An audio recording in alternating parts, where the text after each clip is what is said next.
Ahoj všichni, vítám vás u dnešního nového receptu. Dneska si upečeme punčový dort, nebo jak ho asi všichni znáte, punčák. Budeme na to potřebovat pouze cukr krystal, kypřící prášek, jeden vanilkový puding, potravinářská barviva, hladkou mouku, vajíčka a máslo. Máslo si dáme do misky, pak přidáme i cukr krystal a společně vyšleháme v takovou hodně světlou pěnu.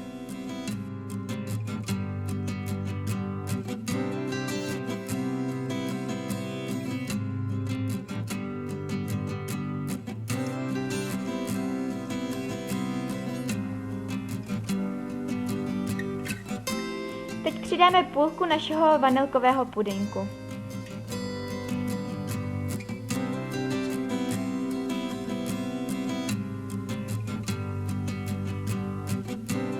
Teď přichází čas na milovaná vajíčka. Vajíčka budeme dávat po jednom, vždycky přidáme vajíčko, zašleháme, přidáme vajíčko, zašleháme. A takhle to budeme opakovat 7krát.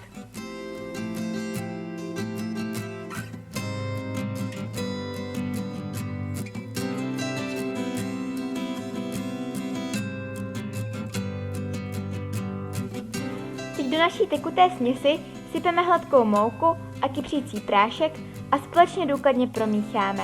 A těsto je hotovo? No nebylo to snadné? Já myslím, že určitě bylo. A za ten krásný výsledek to určitě stojí.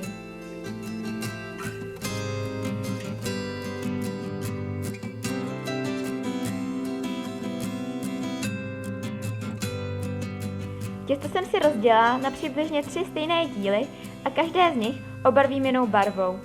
Barvení klidně můžete přeskočit, ale tak přece k punčáku barva patří, takže čím víc barev, tím líp.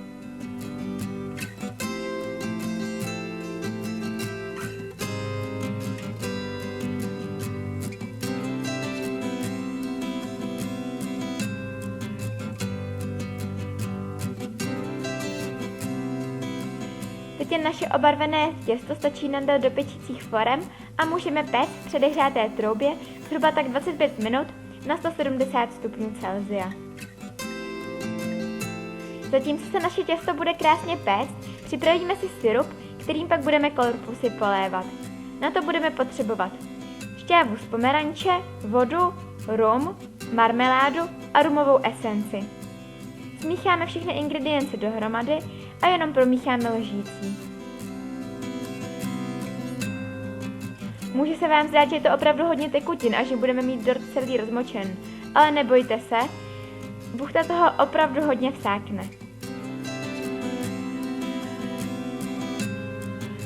Že můžete použít jakýkoliv, já použila jahodový.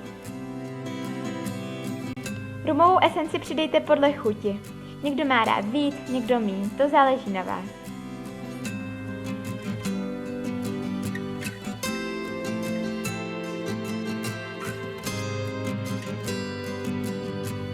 Teď syrup vrátím zpátky do sklenic, to proto, abych ho rozdělala přibližně na 3 stejné části, aby každý korpus byl stejně mokrý.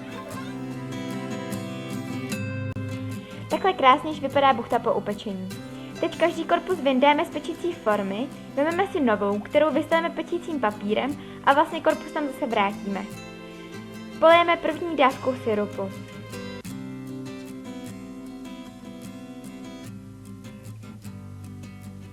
A takhle budeme postupovat i s dalšími korpusy. Dáte další korpus nahoru a znova prolejete. A třetí, poslední a prolejete.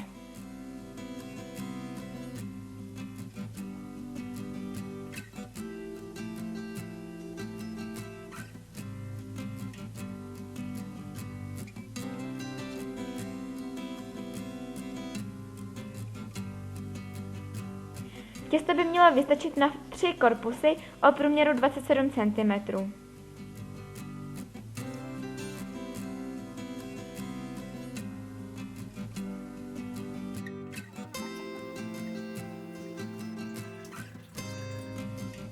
Pořádně prolitý dort zatěžkáme alespoň na 2 hodiny. Nebojte se opravdu přitlačit, potřebujeme, aby se všechny naše korpusy spojily. Dort necháme odpočívat zatěžkan, jak jsem řekla, alespoň 2 hodiny a poté ho můžeme zbavit závaží a dát odpočívat do lednice přes noc. Další den si připravíme polévu, na kterou budeme potřebovat moučkový cukr, škrob a tady ve skleničce mám vodu, rum a lžičku oleje. Všechny ingredience spojíme a tím vytvoříme skvělou polévu.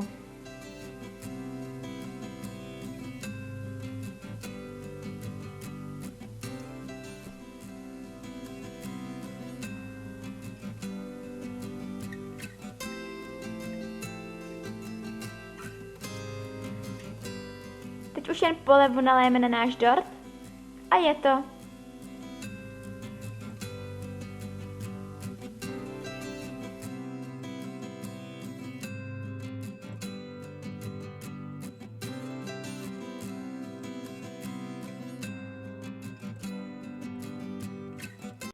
Pokud vám obyčejná poléva nestačí, můžete ještě celý dort pocákat kakaovou polévou. Jenom obyčejnou cukrářskou polévu rozehřejte ve vodní lázni a dort pocákejte. Děkuji, že jste se podívali na moje video. Doufám, že se vám moc líbilo a že tento dort určitě vyzkoušíte. Celý recept najdete v popisku videa se všemi mírami a ingrediencemi. Uslyšíme se u dalšího videa. Ahoj!